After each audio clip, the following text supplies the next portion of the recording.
کتابن کیا یہ کتاب ہے؟ کبیر کہتا ہے نعم جی ہاں، ھذا کتابن ہاں یہ کتاب ہے، ھذا کتابن یہ کتاب ہے، اور کتابن کی جمع کتبن آتی ہے، کتابن کی جمع کتبن۔ اب صغیر پوچھتا ہے حل ذالک فارسی، کیا وہ فارسی ہے؟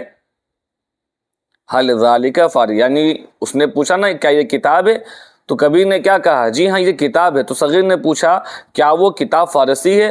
حل ذالک کتاب فارسی، کیا وہ فارسی کتاب ہے، کتاب فارسی ہے؟ حل ذالک فارسی، کیا وہ فارسی ہے؟ تو کبیر کہتا ہے لا نہیں، ذالک عربی، وہ عربی ہے، لا فارسی، فارسی نہیں، یعنی کہ ذالک کتاب عربی، وہ عربی کتاب ہے، لا فارسی، فارسی نہیں۔ تو سمجھ میں آ گیا درس نمبر 3 یہاں پر مکمل ہوا۔ اب یہاں پر لکھا ہے ترجمہ کرو، ترجمہ کرو، یہاں لکھا ہے ترجمہ کرو۔ کیا لکھا ہے؟ یہ دین ہے، اس کی عربی بنا لینی ہے، یہ دین ہے، تو یہ کی عربی کیا آتی ہے؟ ھذا، اور دین کی عربی دین، تو ھذا دین، یہ دین ہے۔ کیا وہ اسلام ہے؟ کیا وہ اسلام ہے؟ تو کیا کی عربی کیا آئے گی؟ حل، حرف استفہام، سوالیہ جملہ، کیا کی عربی حل وہ ذالک اسلام، اسلام، حل ذالک اسلام، کیا وہ اسلام ہے؟ اب ہاں وہ اسلام ہے، نعم ذالک اسلام، وہ اسلام ہے۔ اس طریقے سے مکمل آپ کو عربی بنا لینی ہے، ہاں میں مسلم ہوں، ٹھیک ہے؟ سبق سمجھ میں آ گیا؟ اگر کوئی چیز سمجھنے میں دقت ہو تو آپ لوگ مجھ سے دوبارہ پوچھ سکتے ہیں۔